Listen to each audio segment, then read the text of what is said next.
સ્થાનિક સ્વરાજ્યની ચૂંટણીમાં દાહોદ જિલ્લાના ધાનપુર તાલુકા પંચાયતમાં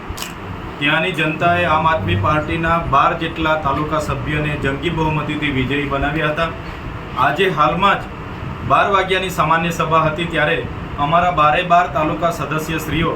સામાન્ય સભામાં ભાગ લેવા માટે અને પ્રમુખ ઉપપ્રમુખની વરણીમાં સહભાગી થવા માટે જતા હતા। ત્યારે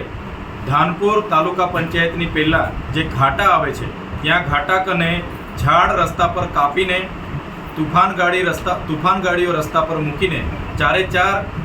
ગાડીઓ જેમાં ઉમેદવારો બેઠા હતા એમને આતરીને ત્યાંના કેટલાક અસામાજિક તત્વોએ ભાજપના નેતાઓના ઇશારે ત્યાં ફાયરિંગ કર્યું છે, પથ્થરમારો કર્યો છે અને તીરકામઠાથી હુમલાઓ પણ થયા છે, જેના કારણે અમારા ઉમેદવારો હેમખેમ એમાંથી બચીને બહાર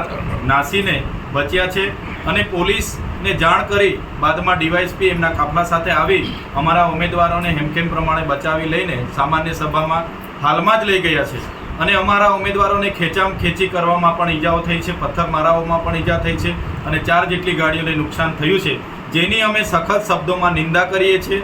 જે ભારતીય જનતા પાર્ટી 30 વર્ષથી શાસનમાં હતી, એમનો જે ભ્રષ્ટાચાર ઉજાગર ના થાય અને આવનારા દિવસોમાં પણ એમની કૌભાંડો કરવાનું મોકળું મેદાન મળે, એના માટે સત્તા પર આમ આદમી પાર્ટી ના બેસે એના તમામ નિમ્ન કક્ષાના પ્રયાસો ભારતીય જનતા પાર્ટી કરે છે। એનો જવાબ લોકતાંત્રિક રીતે આવનારા દિવસોમાં દેશ અને ગુજરાતની જનતા આપશે।